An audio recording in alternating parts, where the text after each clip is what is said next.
Everyone, कैसे हैं आप सब? I hope you all are fine. आज डे 4 है। फोर्थ सोशियोलॉजिस्ट के बारे में बात करेंगे, एंथनी गिडन्स। ओके, 3 नवंबर है, सोशियोलॉजिकल है। चलो स्टार्ट करते हैं। तो आज के जो हमारी, एक minute, let me choose and first white colour he choose करेंगे।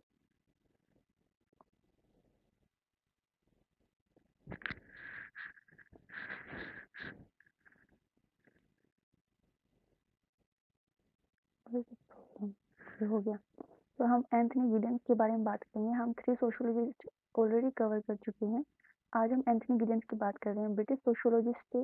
उनका सिग्निफिकेंट कंट्रीब्यूशन है सोशियोलॉजी में। पर्टिकुलरली अगर हम फील्ड की बात करें तो structuration theory, modernity, impact of globalisation and social structure. अब उसका जो उनका वर्क है, profound influence on sociological thought and has shaped discussion on various aspect of social life. That is absolutely true. तो अगर हम इसके ना, बेसिकली ये तो there is nothing to explain. हम बात करेंगे जो उनकी थ्योरीज हैं, जितने भी उनके एक्सप्लेनेशन क्या है। तो हम सबसे पहले स्टार्ट करते हैं स्ट्रक्चरेशन थ्योरी से। देखो, दो चीजें होती हैं। एक होता है स्ट्रक्चर डिटर्मिनिज्म, एक होता है रेडिकल इंडिविजुअलिज्म। ये हो गया स्ट्रक्चर डिटर्मिनिज्म। और एक होता है रेडिकल इंडिविजुअलिज्म। ये थोड़ा सा, ये इतना ही वर्ड लिख पाऊंगी क्योंकि पेन अवेलेबल नहीं है अभी मेरे पास। तो ये हो गया रेडिकल इंडिविजुअलिज्म, ये हो गया स्ट्रक्चर डिटर्मिनिज्म। स्ट्रक्चर डिटर्मिनिज्म का मतलब क्या होता है कि सपोज करो, इन जो लोग इस थ्योरी पे बिलीव करते हैं वो मानते हैं कि आप एक इंडिविजुअल है, आप एक पैसिव रिसेप्टर हो। आपका कोई भी किसी भी तरह की कंट्रीब्यूशन नहीं है। यू जो स्ट्रक्चर बने हुए हैं आप उसको पैसिवली रिसीव कर रहे हो। आपके नॉर्म्स हो, वैल्यूज हो या आपकी पर्सनैलिटी हो, वो सारी किससे शेप हो रही है? स्ट्रक्चर से शेप हो रही है। जैसे कि अगर हम फैमिली का स्ट्रक्चर ले लें या फिर हम कोई और स्ट्रक्चर ले लें, एजुकेशन यानी स्कूल स्ट्रक्चर ले लें, गवर्नमेंट इंस्टीट्यूशन है, गवर्नमेंट का स्ट्रक्चर ले लें, ये क्या है? ये आप पर ये एक्टिव हैं, ये आपको क्या कर रहे हैं? कंट्रोल कर रहे हैं इन एवरी एस्पेक्ट। और आपकी जो पूरी कंप्लीट होल पर्सनैलिटी वो किससे शेप हो रही है? इन सब स्ट्रक्चर से।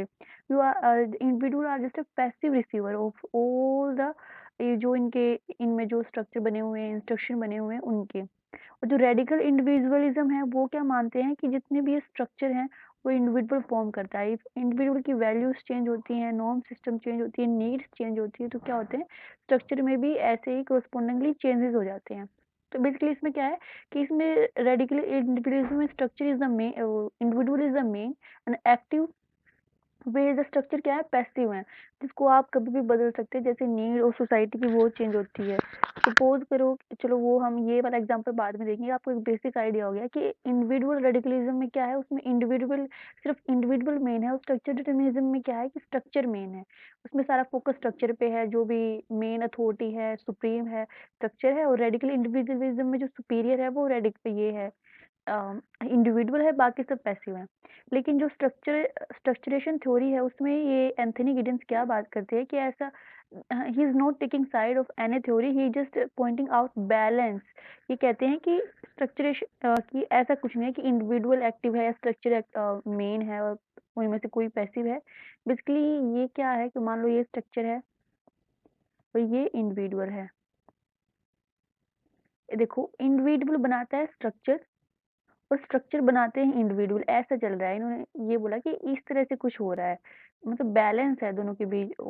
इंडिविजुअल का भी उतना ही रोल है और स्ट्रक्चर का भी क्या है? इंडिविजुअल स्ट्रक्चर को शेप कर रहे हैं और स्ट्रक्चर इंडिविजुअल को शेप कर रहे हैं। Let's take an example. Suppose करें तो हम मान के चलते हैं फेसबुक का एग्जांपल है ये, ठीक है? एफ से डिनोट कर रहे हैं फेसबुक। फेसबुक एक स्ट्रक्चर है, उसको हम स्ट्रक्चर मान लेते हैं। फेसबुक एक स्ट्रक्चर है, उसकी अपनी एक पॉलिसी है, राइट?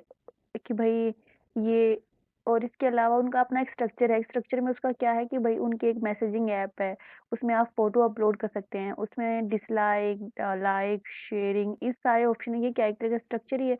उनकी अपनी कंटेंट रिलेटेड पॉलिसी है कि आप इस तरह का कंटेंट पुट कर सकते हो, इस तरह का कंटेंट पुट नहीं कर सकते। इसके अलावा उसमें जितना भी स्ट्रक्चर है उसमें ब्लॉक के ऑप्शन भी होती है, यू कैन ब्लॉक समवन। इसके अलावा उनकी अपनी एक एल्गोरिथम है, राइट? ठीक है, एल्गोरिथम है। एक जनरल ओवरव्यू लेते हैं, उसके बाद हम बात करते हैं एजेंसी की। एजेंसी मतलब जो इंडिविजुअल की बात करें उनको एजेंसी से डिनोट कर रहे हैं। अच्छा, वाइट वाइट हो गया, यहाँ से यहाँ लिख लेते हैं एजेंसी। स्ट्रक्चर हो गया, एजेंसी हो गया हम और आप जैसे इंडिविजुअल। हम वहाँ पे क्या कर रहे हैं, हम जैसे कि सपोज़ करें मैसेजिंग ऐप पे मैसेज करते हैं, कंटेंट अपलोड करते हैं सर्टेन टाइप का और कुछ करते हैं। और जैसे-जैसे इंडिविजुअल सपोज़ करो कि भई व्हाट्सएप में नंबर ऑफ फीचर आ रहे हैं कि पहले आप डिलीट कर सकते थे, अब आप डिलीट कर सकते हैं फ्रॉम एवरीवन कि आप इससे भी डिलीट कर सकते हैं, अदर से भी डिलीट कर सकते हैं। ये क्या है? जब इंडिविजुअल की नीड्स चेंज होती हैं तो ऐप्स भी अपग्रेड हो जाती है, मतलब स्ट्रक्चर भी क्या हो जाते हैं, चेंज हो जाते हैं। ये स्ट्रक्चर हो गया। अगर आप और कोई फीचर्स देखें व्हाट्सएप में, तो जैसे-जैसे चीज़ें चेंज हुई है व्हाट्सएप में बिज़नेस का अलग से फीचर आ गया है। जैसे इंडिविजुअल की नीड्स चेंज हो रही हैं, तो उसी हिसाब से एप्लीकेशंस भी चेंज हो जाती हैं, सपोज़ करें वन। लेकिन अगर आप बात करें इनकी जो स्ट्रक्चर्स हैं, वो कैसे इंडिविजुअल को शेप कर रहे हैं कि इस फेसबुक ने एक पूरा प्लेटफ़ॉर्म प्रोवाइड किया हुआ है, जहाँ आप और किस तरह की डीपी अपलोड कर रहे हैं या किस तरह के कंटेंट को लाइक एंड डिसलाइक मिल रहे हैं। या सपोज़ करो आपने कुछ ऐसा कंटेंट डाला जो अब्सर्ड था थोड़ा-सा और ये था कि भई किसी और एक्टिविटी को नेगेटिव एक्टिविटी को इंक्रीज़ कर सकता है, तो फेसबुक ने आपका कंटेंट क्या कर दिया, ब्लॉक कर दिया और रिमूव कर दिया। तो इससे आप कैसे आपकी कैसी साइकोलॉजी शेप होगी कि आपको इस तरह का कंटेंट अपलोड नहीं करना है। जो भी कंटेंट है या फिर जो भी फेसबुक पे कंटेंट अपलोड हो रहा है और आप देखेंगे चारों तरफ किस तरह के कंटेंट को एप्रिसिएशन मिल रहा है, तो आपकी किस तरह की साइकोलॉजी शेप होगी कि आपको भी इसी तरह के चेंजेज़ अपनी लाइफ में करने चाहिए, ये अच्छी चीज़ें हैं, ये बुरी चीज़ें हैं। तो बेसिकली क्या होता है कि जो स्ट्रक्चर हैं वो इंडिविजुअल को शेप कर रहे हैं और इंडिविजुअल हैं वो स्ट्रक्चर को शेप कर रहे हैं। जैसे आप किसी भी तरह का कंटेंट कंज़्यूम करते हैं तो एल्गोरिथम है फेसबुक की आपको उसी तरह की ऐड एंड एडवर्टाइज़मेंट शो होना स्टार्ट हो जाते हैं। तो आप में क्या चेंजेज़ आ रहा है कि आपकी मनी स्पेंड ज़्यादा हो रही है एक्स्ट्रा, ये भी तो एक तरह की चेंजेज़ हैं। और फेसबुक में क्या चेंजेज़ आ रहा है कि वो आपकी ये सारी लर्न कर रही है एल्गोरिथम कि आपकी किस तरह की एक्टिविटी है और उस हिसाब से खुद की उसमें चेंज करेगी, उसी तरह का कंटेंट इंट्रोड्यूस करेगी या फिर जैसे-जैसे नीड्स चेंज होती हैं लोगों की, कि इसके साथ ये बटन भी होना चाहिए, इसके साथ इस तरह की वो भी होना चाहिए, तो वो भी इंट्रोड्यूस हो जाती हैं। तो this is about the structuration theory. Structuration theory याद रखेंगे कि इंडिविजुअल स्ट्रक्चर क्रिएट करते हैं और स्ट्रक्चर इंडिविजुअल को शेप करते हैं। फिर ऐसे ये क्या है, डुअलिटी है दोनों में। तो इन्होंने क्या लिखा है कि seek to bridge the gap between micro level interaction, जो हमारी इंटरेक्शन है माइक्रो, जिसको हम एजेंसी बोल रहे हैं, एजेंसी से डिनोट कर रहे हैं, और स्ट्रक्चर्स क्या है जो बड़े बड़े स्ट्रक्चर है। चलो ये तो हमने एक फेसबुक का स्ट्रक्चर का एग्जांपल लिया। We can have lot of other example, like school का एग्जांपल आप ले लें। स्कूल क्या है, एक एजुकेशन इंस्टीट्यूशन है, या स्कूल का एग्जांपल ले लें, स्कूल का एक स्ट्रक्चर है, उसकी अपनी एक पॉलिसीज है कि भाई हम इस तरह के इवेंट्स कंडक्ट करवाएंगे, कि इंडिपेंडेंस डे पे इवेंट कंडक्ट करवाएंगे, रिपब्लिक डे पे इवेंट कंडक्ट करवाएंगे, कल्चरल इंडक्ट करवाएँगे या टेक्निकल इवेंट्स कंडक्ट करवाएँगे। अब इसके अलावा कितनी भाई ट्रिप्स जाएँगी बच्चों की, सो दैट उनके एक्टिव लर्निंग का वो हो सके।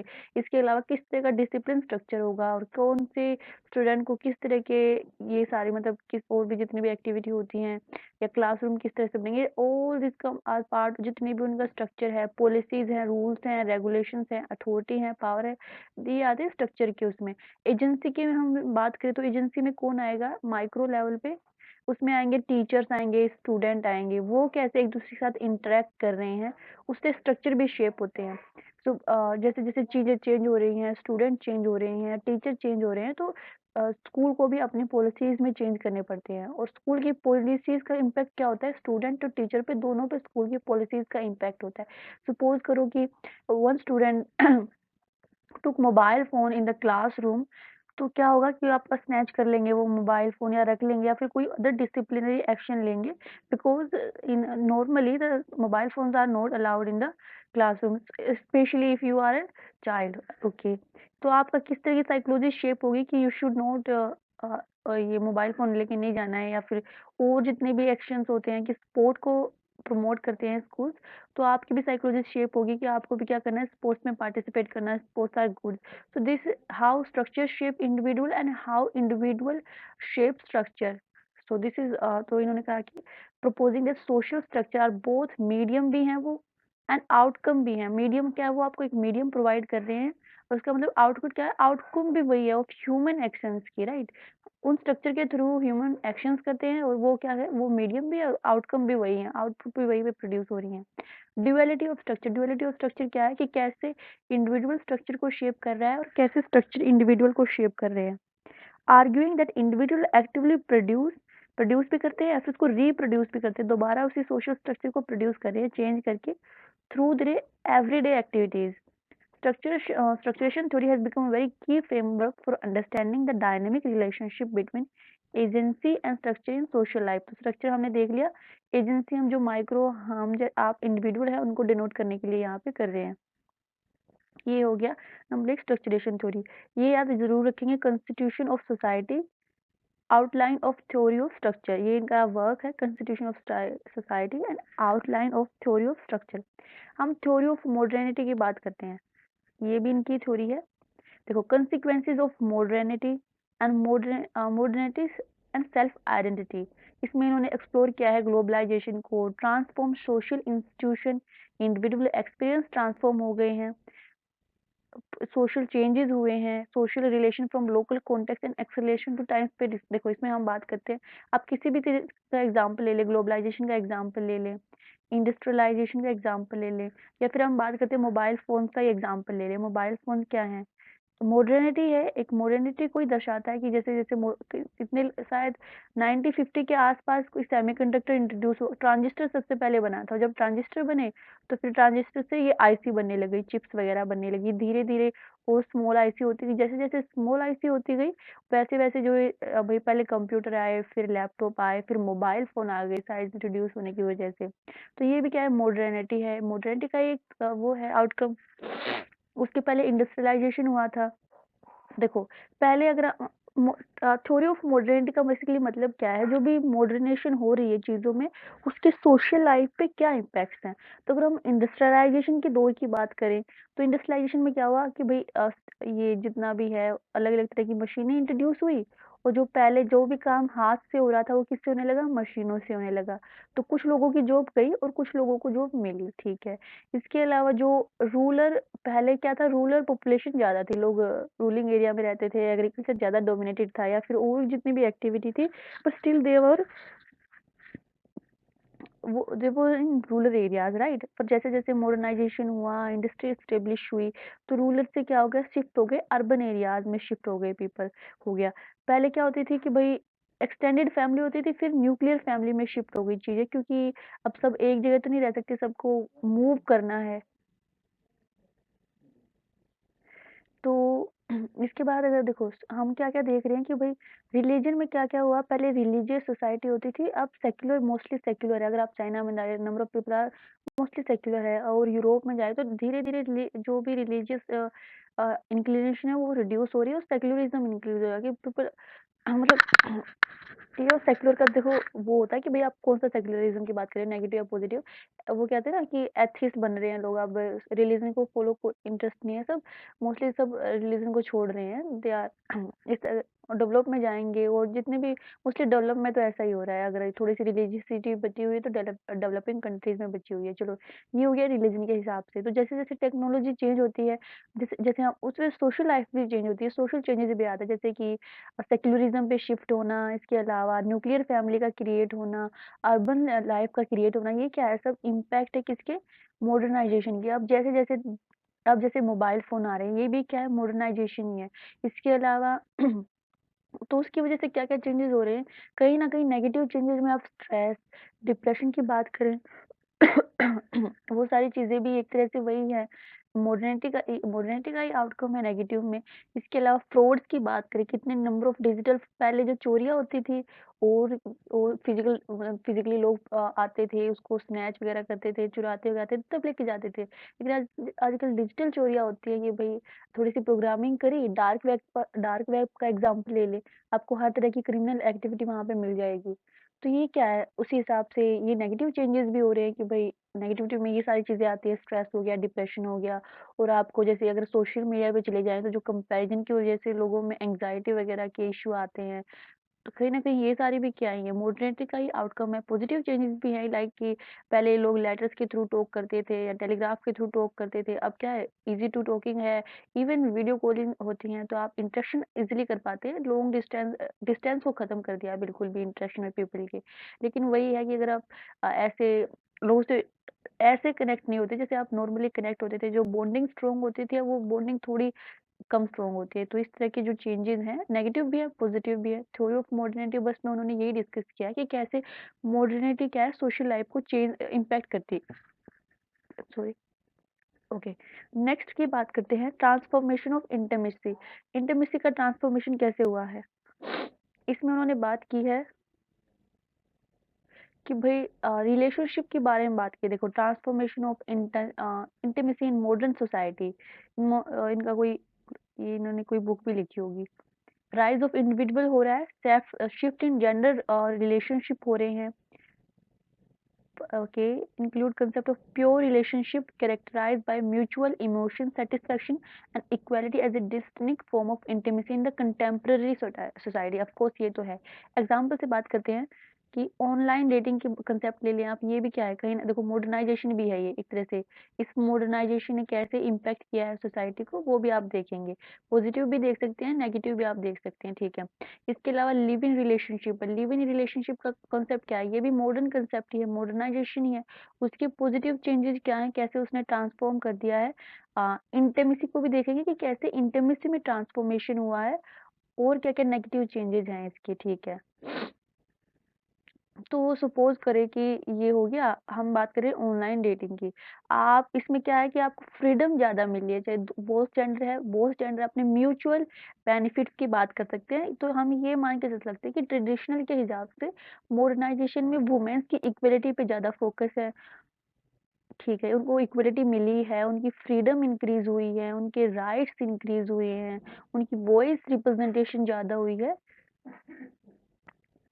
एंड बोथ आर इन, जो पहले क्या होता था कि भाई आपकी फैमिली है, इस फैमिली ने इनको इंट्रोड्यूस किया, इस फैमिली ने इनको इंट्रोड्यूस किया, देन मैरिज हो गई, राइट। तो बेसिकली क्या होता था कि इवन वो, चाहे आप एक मेल उसकी बात कर ले या फीमेल की बात कर ले, दोनों के पास स्कोप भी कम था, इंटरेक्शन भी ज़्यादा नहीं थी, स्कोप भी कम था चॉइसेस का। लेकिन यहाँ पे क्या है, यहाँ पे दोनों को ही चॉइसेस चॉइसेस बहुत ज़्यादा है दोनों के पास। आप जिसके साथ आपके मतलब म्यूचुअल अंडरस्टैंडिंग क्रिएट हो जाए, तो आप फिर अपना सिलेक्ट कर ले उस हिसाब से। तो दोनों के पास चॉइसेस भी ज़्यादा हैं। तो यही क्या है, ट्रांसफॉर्मेशन ऑफ इंटीमेसी हो गया। इसके नेगेटिव क्या-क्या हो गए कि आप एक तो मतलब ऑनलाइन है तो उतना जो स्ट्रॉन्ग बॉन्डिंग है वो क्रिएट नहीं हो पाती है, ठीक है। एक तो ये हो गया। तो बेसिकली क्या हो गया कि अगर पॉजिटिव में देख रहे तो जो भाई चॉइसेस ज़्यादा हुई हैं, और इगैलिटेरियन थोड़ा टाइप का क्रिएट हुआ है कि आपके पास नंबर ऑफ चॉइसेस हैं, और कंपैटिबिलिटी उससे इंक्रीज होती है चीज़ों में। इसके अलावा अगर हम बात करें नेगेटिव में, अगर बात करें तो कोमोडिफिकेशन ऑफ रिलेशनशिप हो गया। मतलब आप अगर जा रहे हैं ऑनलाइन डेटिंग पे, तो बेसिकली आप क्या कर रहे हैं कि आप एक कंज्यूमर की तरह बिहेव कर रहे हैं, दूसरा भी कंज्यूमर की तरह बिहेव किया है, सेलिंग टाइप थिंग क्रिएट हो गई कि आप अपने आप को शेयर कर रहे हैं एक हिसाब से। तो कोमोडिफिकेशन हो गया रिलेशनशिप का। इसके अलावा ऑनलाइन हरासमेंट भी होती है, उसके भी थोड़े नेगेटिव, साइकोलॉजिकल भी नेगेटिव कंसेप्ट होते हैं, और एक अलग पीपल्स पे भी नेगेटिव वो क्रिएट हो जाती है मेंटेलिटी। ये हो गया। इसके अलावा और जो भी आप देखेंगे तो जो ये कंटिन्यूअसली स्वीपिंग और मैचिंग मैचिंग है, वो भी आपका उस जो नॉर्मल जो हमारी सोसाइटी है उसको इम्पैक्ट करता है, ठीक है। इसके अलावा अगर हम लिव इन रिलेशनशिप की बात करें, वो भी एक change in transformation of intimacy ही है, लेकिन उसके भी अपने नेगेटिव और पॉजिटिव चेंजेस है। चलो पॉजिटिव तो ये है कि भाई so there can be possibility that you will be involve in the long term relationship if you are agree, mutual understanding होगी, chance of getting knowing each other more. इस तरह नेगेटिव क्या क्या हो सकते हैं, नेगेटिव एक तो फुली एक्सेप्टेड नहीं है ये उसका वो सोसाइटी में। इसके अलावा अगर आप वुमेन्स आर और मतलब अगर और चीज़ें हैं, उसको वुमेन्स को इसकी वजह से थोड़ी हरासमेंट ज़्यादा फेस करनी पड़ती है, ये भी है वुमेन्स के लिए। जो अगर इफ मेल सेक्शन के लिए maybe they are society acceptable to all this stuff, but womens के लिए अभी तक इतना एक्सेप्टेड नहीं है। रूरल और अर्बन में देख लेंगे तो थोड़े चेंजेस हैं इसके बारे में भी, ठीक है। तो इस आप इस तरह के एग्जांपल ले सकते हैं। इसके अलावा अगर हम बात करें ग्लोबलाइजेशन की एंड रिफ्लेक्सिव मॉडर्नाइजेशन की, तो इसकी बात करते हैं। तो सबसे पहले हम इनका कंसेप्ट देखते हैं, ग्लोबलाइजेशन। ग्लोबलाइजेशन का हम क्या कहते थे, इंटरकनेक्टेडनेस, राइट। जो कंसेप्ट सॉरी, ग्लोबल इंटरकनेक्टेड, जो इंटरकनेक्टेडनेस है वो आता है ग्लोबलाइजेशन में। सपोज करें कि भाई एक कंपनी है वो यूएसए से है, ठीक है। उसने अपना जो प्लांट लगाया है वो लगाया है सपोज़ करें कि भाई चाइना में, राइट? या फिर कहीं और लगाया है उसने। लेबर वो यूज़ कर रही है कहीं अफ्रीकन भाई ले अफ्रीका के पीपल्स को रिक्रूट कर रही है क्योंकि उनको कम पैसे देने पड़ते हैं और जिस कंट्री में वो बना रही है वहाँ पे उसको क्या कर रही है एक जो ये है कि भाई जो प्रोडक्शन है या मैन्युफैक्चरिंग है वो किसी दूसरी कंट्री में कर रही है जहाँ पे टैक्सेस कम है, जहाँ पे उनको कम टैक्सेस देना पड़ता है। तो बेसिकली इसमें 3 देश इन्वॉल्व हो गए, एक जहाँ की कंपनी है, एक जहाँ से लेबर आ रही है, लेबर वहाँ से आ रही है क्योंकि वो सस्ती है और एक दूसरी कंट्री जहाँ पे टैक्सेस के जो है वो कम है तो वहाँ पे वो मैन्युफैक्चरिंग कर रहे हैं। तो बेसिकली ये क्या है, ये नेगेटिविटी है, मतलब नेगेटिव कॉन्सेप्ट है ग्लोबलाइजेशन के। पॉजिटिव भी हैं कि भाई जो भी यहाँ पे मैन्युफैक्चर होगा फिर अल्टीमेटली वो क्या होगा, कंज्यूमर के लिए सस्ता ही पड़ेगा एट द एंड, क्योंकि उसमें भाई टैक्सेस भी कम देने पड़े हैं, लेबर कॉस्ट भी कम थी। तो आपको भी क्या होगा, एक तो आपको मटेरियल मिल रहा है, अवेलेबिलिटी, अगर आपकी कंट्री उसको प्रोड्यूस नहीं कर रही है, मैन्युफैक्चर नहीं कर रही है, तो फिर भी still you there is availability of the ये प्रोडक्ट्स की, you can consume them, you can have them, right? इसके अलावा अगर हम बात करते हैं नेगेटिव की, तो नेगेटिव क्या क्या है कि लेबर्स का जो क्या है, एक तो इसमें हो।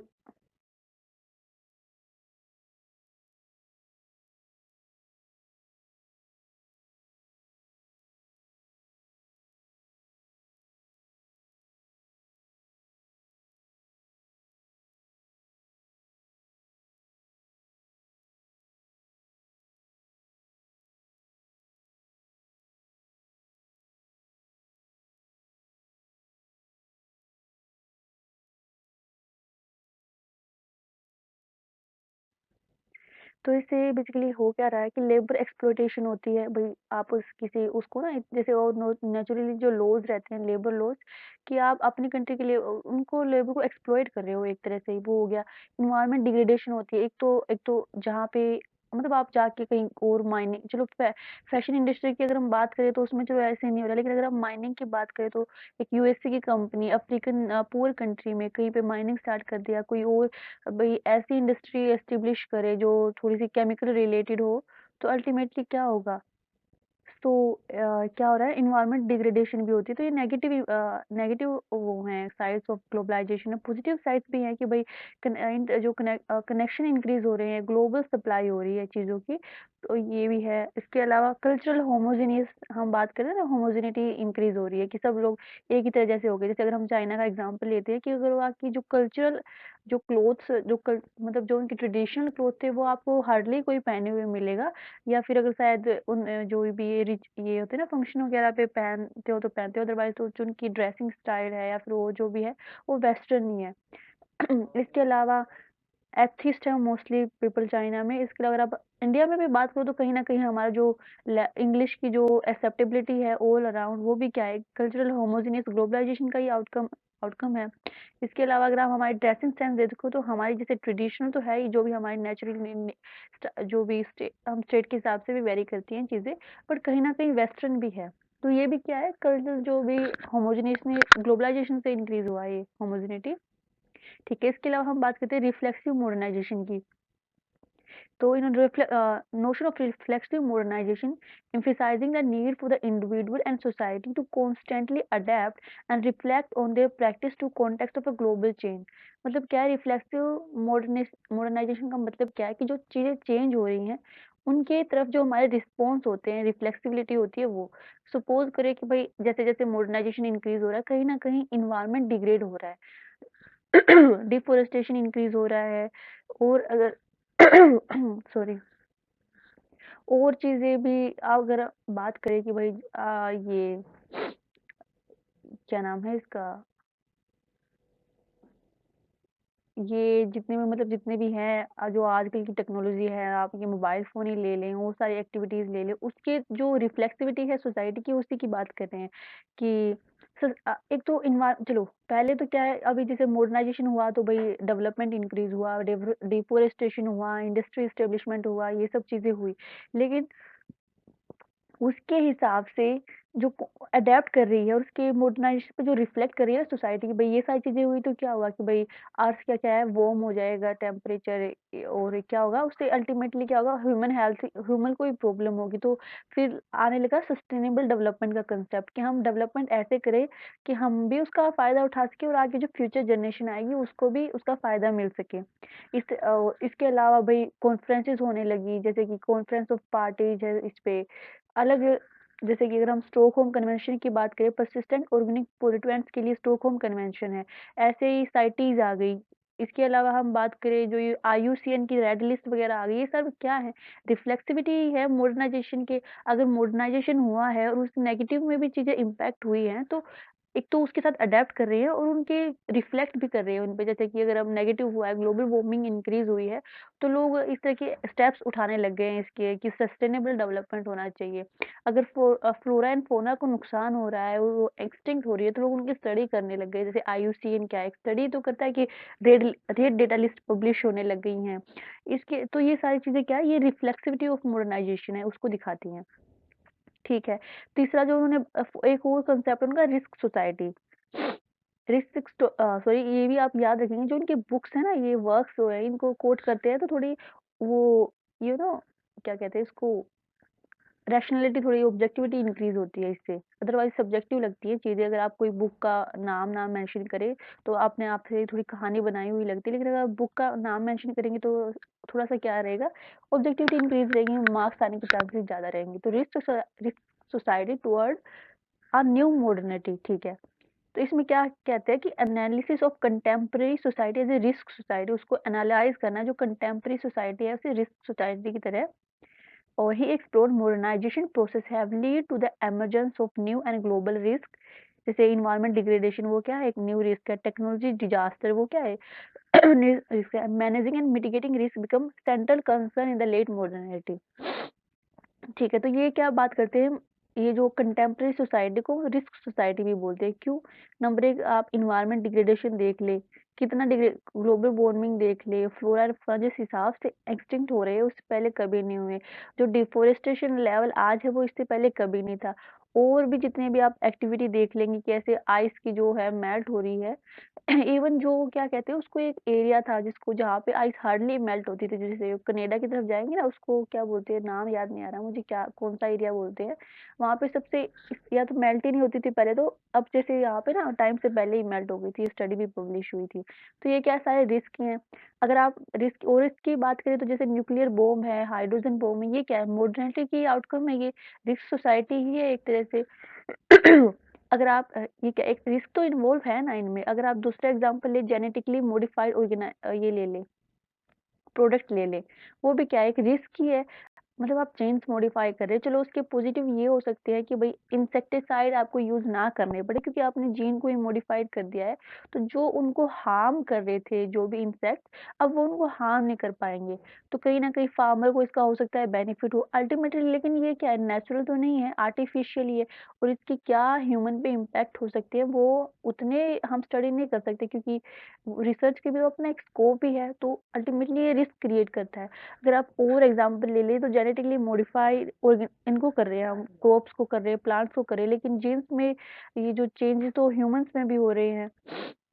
अल्टीमेटली क्या है, एक रिस्क सोसाइटी क्रिएट हो रही है और there is a need to mitigation and managing all these risk. तो उन्होंने इस बात पे भी क्या किया, थोड़ा ये स्टडी किया है। तो रिस्क सोसाइटी हो गई, ग्लोबलाइजेशन हो गया, रिफ्लेक्सिविटी ऑफ मॉडर्नाइजेशन हो गया, ट्रांसफॉर्मेशन ऑफ इंटरमेसी हो गया, इसके अलावा theory of modernisation and structuration theory जो इनकी है, तो ये सब हमने डिस्कस कर लिया। ये रेलेवेंस की बात करें, रेलेवेंस तो हर जगह है, आप डेली लाइफ में कहीं भी चले जाए, रेलेवेंस कहाँ इनके एलिमिनेट कर सकते हैं आप। बट एक बार हमें ये याद रखना है कि इनके ये क्या है, ये याद रखेंगे, risk society toward a new modernity. ठीक है, इसके अलावा ये याद रखेंगे, globalisation a critical introduction. Okay, ये भी है इनके जो वर्क है, globalisation, modernity and self identity क्या होती है, फिर उसके बाद जो सेल्फ पे क्या क्रिएट होते हैं। इसके अलावा ये याद रखेंगे, constitution of society, outline the theory of structuration, ये सारे रेफरेंस याद रखेंगे हम यहाँ पे। रेलेवेंस पे बात करने की तो इतनी ज़्यादा ज़रूरत है नहीं, क्योंकि रेलेवेंस तो स्ट्रक्चरेशन थ्योरी का रेलेवेंस कहाँ है, हर जगह है, स्ट्रक्चरेशन थ्योरी का रेलेवेंस है कहाँ नहीं। ओके, ग्लोबलाइजेशन एंड रिफ्लेक्सिविटी, इन्होंने इसमें क्या दिया है कि भाई जो टेक्नोलॉजी एडवांसमेंट है, इंक्रीज इंटरकनेक्टेडनेस इंक्रीज हो रही है, उसके बाद सोशल चेंजेस में एक्सेलरेशन हो गया, सोशल चेंजेस ज़्यादा हो रहे हैं उसके बाद। इसमें how individual and society reflexibility adapt these changes और analysing contemporary challenge and opportunity, ये भी हमें देख ही लिया, इसमें इसमें हेल्प मिलती है इसमें कि कंटेम्प्रेरी चैलेंज को हम एनालाइज कर सकते हैं, अपॉर्चुनिटी कैसी है तो उस लेंस से देखने लग जाते हैं ना, ग्लोबलाइजेशन ऑफ इस सारे लेंस से देखने लग जाते हैं उस चीज़ों को। ट्रांसफॉर्मेशन ऑफ इंटीमेसी कैसे हो रहा है कि जैसे जेंडर रोल्स चेंज हो रहे हैं, पहले वुमेन्स का रोल था कि आप घर में रहेंगे और चीज़ों पे ध्यान देंगे, जो पूरे कुकिंग थी वो सिर्फ वुमेन्स को ही अलॉटेड थी, और जो मेंस थे वो बाहर जाके काम करेंगे, वो वुमेन्स को ही अलॉटेड था। अब चीजें चेंज हो रही है कि दोनों वर्किंग हो सकते हैं, दोनों वर्क पे जा सकते हैं। पहले वुमेन्स के जो स्टार्टिंग में जैसे टीचिंग हो गया या फिर नर्सिंग हो गया, इस तरह के रूल्स क्या थे उनके ज्यादा उनको इस तरह के रूल्स में ज्यादा इंक्लिनेशन थी, लेकिन अब क्या है वो कॉर्पोरेट्स में जा रहे हैं, अदर कोई भी भाई आर्मी में भी इन्वॉल्व हो रही है, तो क्या चेंज हो रही है चीजें, शिफ्ट इन द एक्सपेक्टेशन। और हमारी भी एक्सपेक्टेशन अब शिफ्ट हो रही है, पहले एक्सपेक्टेशन वुमेन से कुछ और होती थी, अब उसके रिलेटेड भी एक्सपेक्टेशन क्या हो रही है, चेंज हो रही है विद इन द रिलेशनशिप। हाँ, ये तो ठीक है, और इसी को क्या कहा है, प्योर रिलेशनशिप को एक्सप्लोरेशन, जिसमें क्या है में understanding the complexity of modern love, dating and family dynamics उसके साथ, तो ये भी क्या कितना अच्छा कंसेप्ट है, पढ़े थोड़ा सा। रिस्क सोसाइटी की बात करी है, ग्लोबल चैलेंजेस होंगे, भाई चैलेंजेस होंगे उसी जैसे पेंडेमिक का, कोविड-19 क्या है, मॉडर्नाइजेशन की आउटकम है, जो भी आप चेंजेस वगैरह कर रहे हैं, रिसर्च वगैरह कर रहे हैं, किस तरह से रिसर्च कर रहे हैं, वायरस क्रिएट भी तो कर रहे हैं लोग आजकल, केमिकल वेपन क्रिएट करते हैं, ये क्या है, केमिकल वेपन हो गया, हाइड्रोजन बॉम्ब्स हो गया, और ये जितने भी सब किसके एग्जाम्पल हैं, ये मॉडर्नाइजेशन, रिस्क सोसाइटी, फिर उसके जो जैसे हम जो स्टेप उसके अगेंस्ट लेते हैं वो क्या रिफ्लेक्सिविटी ऑफ मॉडर्नाइजेशन है उसके अगेंस्ट। कहीं न कहीं इसमें ग्लोबलाइज़ेशन का एंगल ऐड करना कहाँ मुश्किल है, सबको इंटरकनेक्ट कर दे। स्ट्रक्चरेशन का एग्ज़ाम्पल ऐड करना कहाँ मुश्किल है, ठीक है। तो need for global cooperation to address shared challenges है, reflect the ongoing relevance of this ideas. Digital age है, सोशल मीडिया है, इसमें आइडेंटिटी कंस्ट्रक्शन होता है, सोशल इंटरेक्शन होती हैं, फॉर्मेशन ऑफ कम्युनिटीज़ होता है, ऑनलाइन प्लेटफ़ॉर्म हैं, उनके इम्पैक्ट भी हैं। इसमें जैसे ये नेचर ऑफ बॉन्ड इम्पैक्ट होता है, फिर जो बॉन्ड्स थे पहले वो ज़्यादा स्ट्रॉन्ग होते थे, अब थोड़े से वीक होते हैं इन कंपैरिज़न, क्योंकि इंस्ट्रक्शन भी ऑनलाइन है, पहले तो भई लोग फिज़िकली जाके मिलते थे। Political and social movement, role of social movement and the political potential of political change in the context of globalization, इसमें क्या है, analyse contemporary movement advocating for social justice, environmentally sustainability, human right, basically क्या है, modernisation या globalisation की वजह से क्या है, सबको बहुत जल्दी पता चलता है कि भाई सोशल मीडिया है, आपके यहाँ पे कोई मूवमेंट हो रही है, सबको पता चल जाएगा।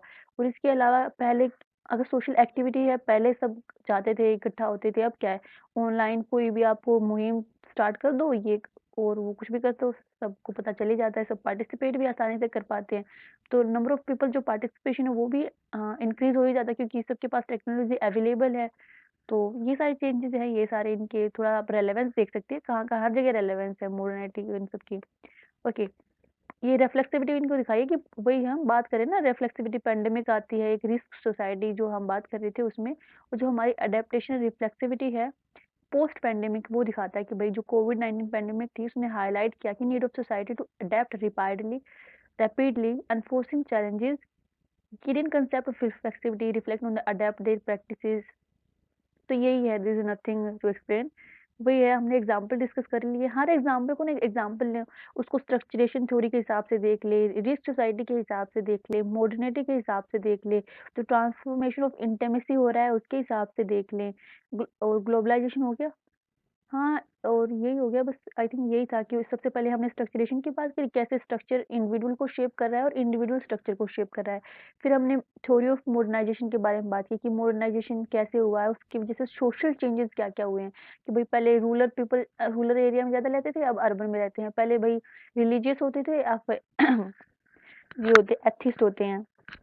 उसके बाद आगे बात करें तो अब मॉडर्निटी की वजह से वुमेन रिप्रेजेंटेशन वर्कफोर्स में वो भी इंक्रीज हुआ है, इक्वालिटी इंक्रीज हुई है स्फीयर्स में। और अगर मॉडर्नाइज़ेशन की बात करें तो नेगेटिव चेंजेस भी हुए हैं कि भई डिप्रेशन हो गया, एंग्ज़ायटी हो गया, ये हाइड्रोजन बॉम्ब, न्यूक्लियर बॉम्ब और जो ये और इसके अलावा chemical weapons, genetically modified crops और उनकी जो इम्पैक्ट है पैंडेमिक का, ये सब क्या है? ये सब क्या है? मॉडर्नाइज़ेशन के ही नेगेटिव इम्पैक्ट है एक तरह से। हमने उसके बाद बात की transformation of intimacy, intimacy transfer हो गई है।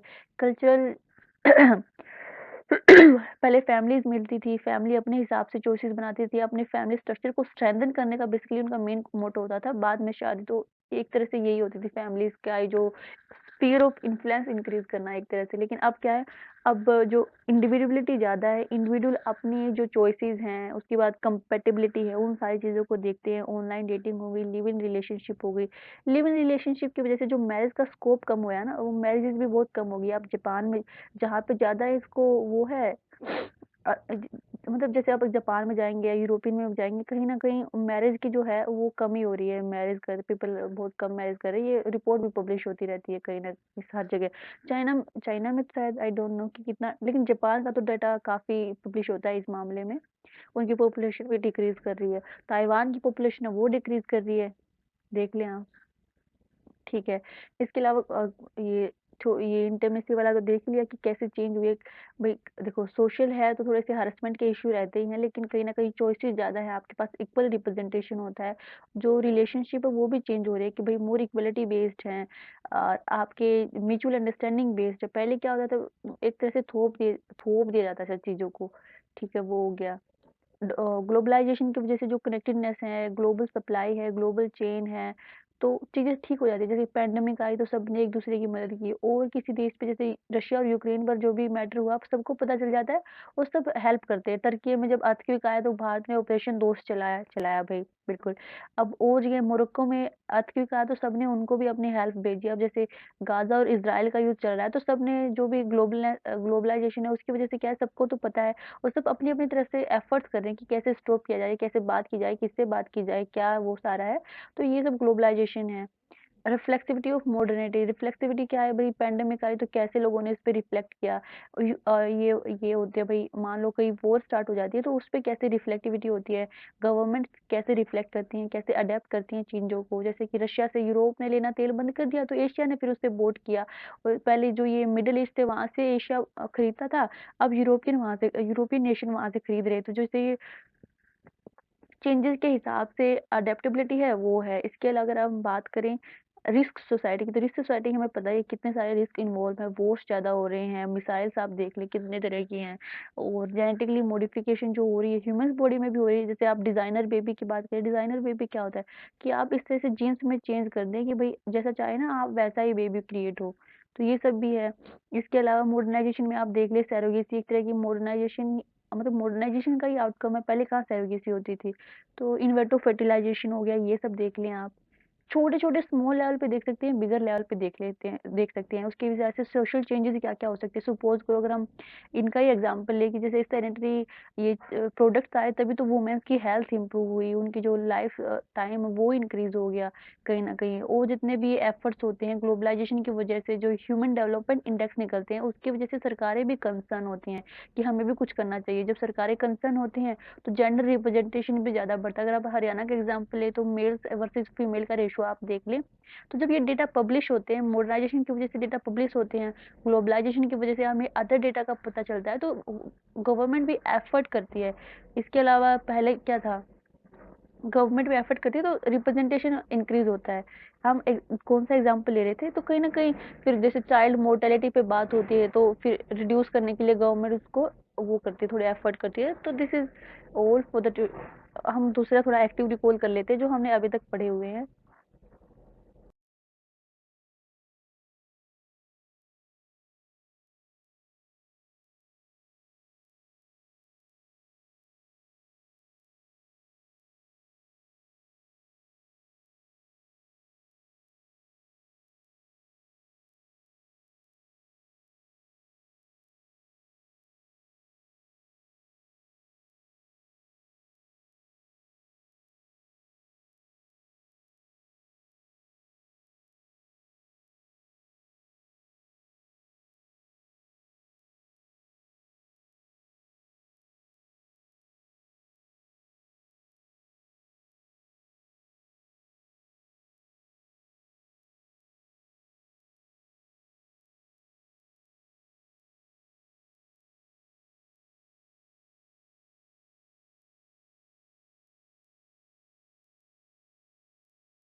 तो अगर हम एक्टिव रिकॉल की बात करें तो सबसे पहले हमने जो फर्स्ट डे हमने किसको डिस्कस किया था, C.H. कूले को डिस्कस किया था, राइट। ठीक है। कौन थे, अमेरिकन सोशियोलॉजिस्ट थे। उनकी थ्योरीज अगर आप याद कर पाए तो जल्दी जल्दी से थ्योरीज के नाम बताएं people. Okay, let me tell you. Looking glass self की बात कर रहे हैं। Looking glass self, glass self का मतलब क्या था कि हम सोचते हैं कि दूसरे हमारे बारे में ये सोचते हैं और यही सोच के हम अपने परसेप्शन जो क्रिएट करते हैं ना, उसी से वैल्यू बिलीफ सिस्टम अल्टीमेटली अपनी पर्सनैलिटी को वैसा ही बना लेते हैं। इसके बाद हमने बात की थी सोशल प्रोसेसेस। जो सोशल प्रोसेस है भाई जितने भी, और सोशल कंट्रोल वो कैसे कंट्रोल करते हैं, प्रोसेसेस कैसे हैं कि भाई हम सोशल नॉर्म्स वैल्यूज को, ये जितने भी ये हमारे जैसे रिवॉर्डिंग है या फिर पनिशिंग कंसेप्ट, वो क्या है, कंट्रोल है एक तरह का। और जितनी भी ये प्रोसेस होती हैं, भाई प्रोसेस का मतलब क्या है, वो मतलब जितने भी आपके नॉर्म सेट होते हैं, बिलीफ सिस्टम बनते हैं, एक इन्वायरमेंट में रहते हैं, तो वही तो बनते हैं, वो प्रोसेस का हिस्सा है। प्रेगमेटिज्म का और सोशल साइकोलॉजी के बारे में हमने देखा। प्रेगमेटिज्म का मतलब होता है कि जो प्रैक्टिकल वो है कंसिक्वेंसेज होंगे आपके बिलीफ एंड नॉर्म्स के, वो प्रेगमेटिज्म में आता है। और सोशल साइकोलॉजी की भाई जिस एरिया में आप रहते हैं उसकी साइकोलॉजी शेप कैसे होती है, ये हम मैं ये यहाँ पे एक्सप्लेन करने नहीं बैठूंगी, वीडियो काफी लंबी हो गई ऑलरेडी। तो हम एक बार एक्टिव रिकॉल करें कि हमने इसमें क्या क्या पढ़ा हुआ है। सोशल सोशल साइकोलॉजी पढ़ा हुआ है, ठीक है। प्रेगमेटिज्म पढ़ा हुआ है, social control, social process, social order, looking glass self, ये पढ़ा हुआ है। अगर इनकी उनकी बात करें तो what is social psychology, social process भी इनका एक बुक थी। इसके अलावा हम human nature and social order, ये इसकी बुक। दूसरे हम बात करें, दूसरे जो हमें सोशियोलॉजिस्ट थे वो डोरोथी ई स्मिथ के बारे में हमने बात की थी। कनाडा में, सॉरी, इंग्लैंड में बोर्न हुई थी पर कनेडियन सोशियोलॉजिस्ट हैं। इन्होंने वो बात की है वुमेन स्टैंड पॉइंट्स की, फेमिनिस्ट स्टैंड पॉइंट की, जो फेमिनिस्ट एंगल से देख रही थी। और मोस्टली इन्होंने ना सारी एक्सपीरियंस से लोगों के देखा हुआ है। अगर आप बात करेंगे कि ये जो होता है क्या क्या बोलते हैं इसको, इंस्टीट्यूशनल एथनोग्राफी पे बात, फेमिनिस्ट स्टैंड पॉइंट हो गया, इंस्टीट्यूशनल एथनोग्राफी के बारे में बात हो गई। इसके अलावा और इन्होंने क्या बात की थी, याद करके बताएं जल्दी जल्दी जल्दी, रिकॉल करें, रिकॉल करेंगे तो ही होगा जो भी होगा।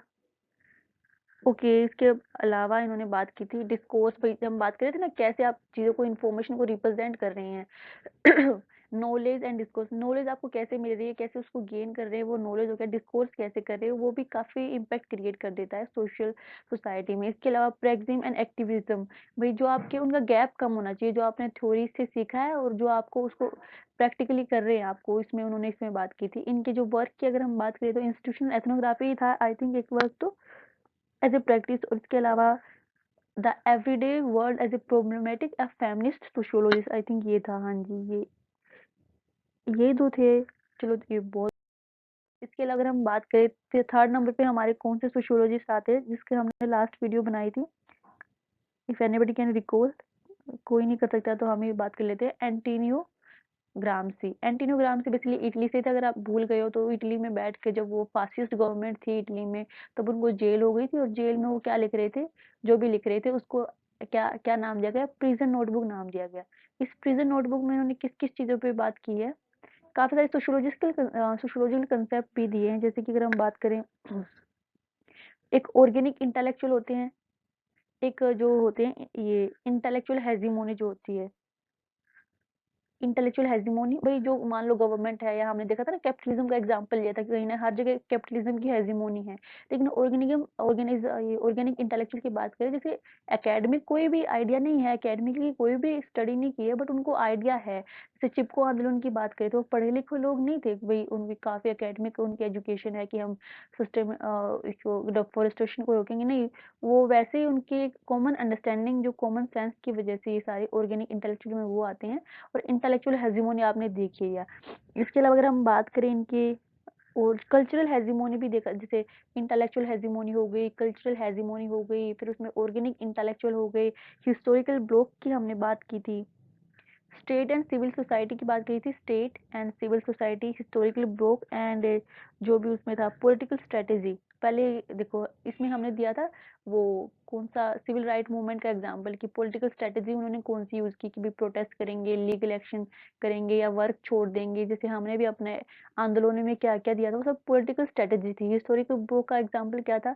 हिस्टोरिकल ब्रोक का मतलब है जो ग्रुप्स बने थे कि भाई हमने अपनी आजादी के लिए किस किस तरह के कांग्रेस बनाई, नंबर ऑफ पीपल ने अलग अलग ग्रुप बनाए। जैसे मुस्लिम लीग भी एक ग्रुप ही था, ब्लॉक था, उन्होंने जो पॉलिटिकल स्ट्रेटेजी यूज करी, कांग्रेस ने अपनी पॉलिटिकल स्ट्रेटेजी यूज करी। इनके जो वर्क थे, वर्क तो वही था प्रिजन नोटबुक। इसकी चलो इसमें तो एक ही चीज याद रखनी है, प्रिजन नोटबुक। तो ये हो that's all for today. Thank you for listening. Have a good day to all of you people. Thank you.